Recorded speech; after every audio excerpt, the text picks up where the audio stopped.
E vem conferir a análise do quarto capítulo de Boruto 2 Blue Vortex.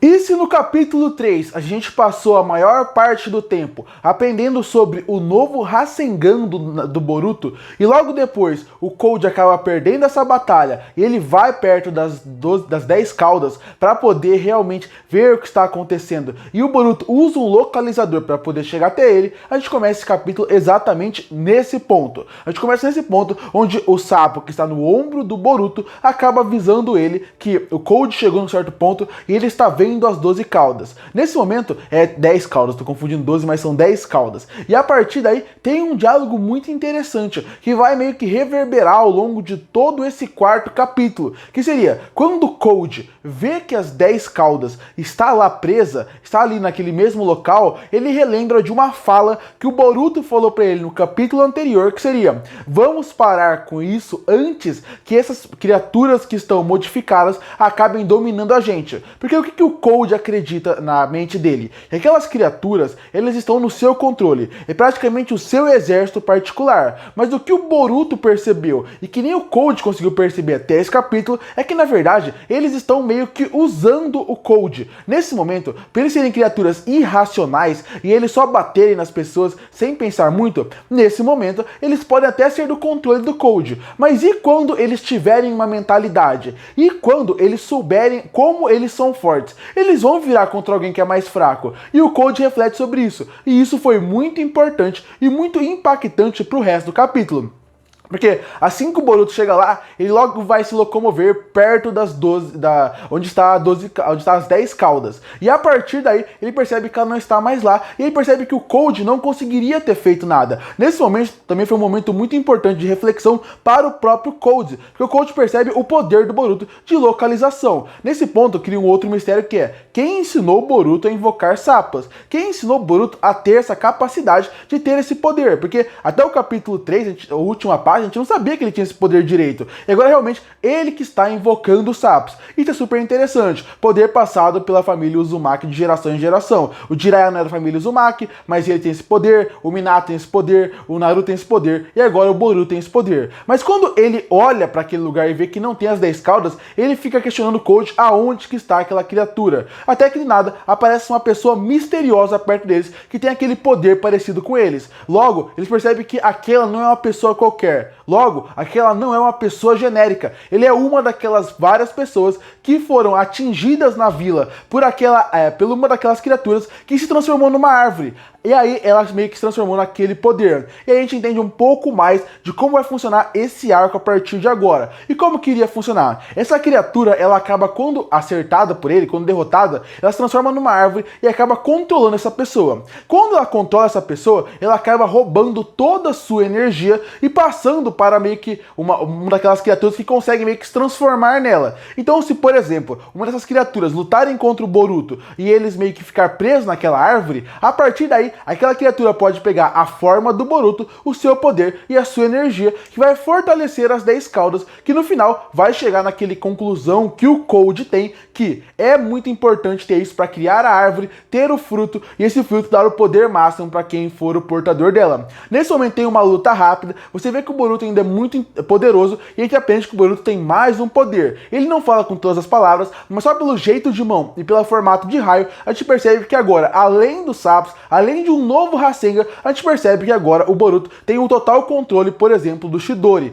Não um total controle, mas aquele Chidori que o Sasuke sempre fez ao longo do seu corpo, ele consegue fazer aqui. Pelo menos é o que o desenho fala, e pelo formato de mão, é pelo menos o que parece que aconteceu ali. Mas se pouca desgraça é pouco, mesmo o Boruto acertando esse inimigo, ele percebe que outros inimigos acabam aparecendo. E são até rostos conhecidos do próprio Boruto. E aqui a gente conhece quem vai ser a Akatsuki da parte 2 de Boruto. A gente aprende quem vai ser a nova organização. A gente vê uma criatura atrás do outro, que são rostos muito familiares. Até que em certo ponto, a gente percebe que uma criatura misteriosa tem muito o formato do Sasuke, mas a gente não entende por que ela se parece tanto com o Sasuke, aquela criatura que está lá. Até a partir daí, o Boruto e o Cold parece que vão ter que se ajudar para sair daquela situação, e a gente corta a cena pro sala do Hokage, que agora é o Shikamaru. E na sala do Hokage, o Shikamaru e o Kawaki estão conversando para saber qual vai ser o próximo passo. Eles querem saber como que o Boruto sumiu, com quem ele estava falando, qual o poder que ele adquiriu. Parece que eles estão se questionando para saber qual vai ser o próximo passo da vila. Nesse momento a Sarada aparece e ela tenta dar uma luz de esperança ali, falando que o Boruto não é o vilão. Nesse momento o Boruto parece que ele está contra o Code, porque vai lembrar, ninguém ali sabe que existem outros vilões. Para eles até o momento o grande vilão é o Code. Eles até mencionam a Eida, porque a Eida fala também de como seria o Code o vilão dessa parte. Nesse ponto ela é muito importante pra gente saber um pouco mais de qual que vai ser a estratégia da vila a partir de agora, e também é muito importante para saber qual vai ser o posicionamento do Boruto através disso, que seria, eles falam que o Boruto tem que ser visto como não um inimigo, mas um aliado provisório, alguém que pode ser o inimigo geral, mas que tem um inimigo em comum, e o inimigo do meu inimigo é meu amigo. Então a partir daí o Boruto acabaria se transformando um aliado deles. Nesse ponto a gente volta para a luta do Boruto. Nesse momento continua uma sequência de ações entre Boruto e todas aquelas pessoas que parecem que são seus inimigos na verdade, onde eles falam muito pouco e é mais para realmente mostrar qual é o poder de cada um, qual é a força de cada um, mostrar como o Boruto realmente está cercado naquela situação. Tem para mostrar que o Code pode até ser que um momento de total perda, ele ajude o Boruto. Mas naquele momento ele acha até bom que o Boruto já perca a luta, porque seria um inimigo a menos pra ele. E nesse ponto a gente percebe que não só parece, a gente percebe que aquela pessoa que parecia o Sasuke é o Sasuke mesmo, numa versão nova, numa versão diferente, que parece que não tem nem consciência do que tá fazendo, e ataca o Boruto. Eles lutam um contra o outro, e o sapo que está no ombro do Boruto fala: vamos recuar, porque essa luta está muito perigosa, não tem como você ganhar sozinho. Essa sequência é mais para destacar o desenho do autor e como ele faz com que a luta funcione. Eu não sou o maior fã dos traços de Boruto. Eu acho que ele tenta remular muito o que o Kishimoto fazia, o autor, e isso é interessante. Eu acho que na parte de como ele cria os cenários e cria a sequência de ação não é tão impactante assim. Tem momentos bons, mas por exemplo aqui, tinha muitos vilões e você não tinha uma noção muito de espaço, de como tá funcionando o poder, de como tá funcionando a luta de um contra o outro. Parecia que todo mundo tava perto uma hora e muito longe no outro. Não sou muito fã disso, eu acho que ele erra isso desde o começo do Boruto e aqui continua errando. Já podia, depois de alguns anos escrevendo a obra,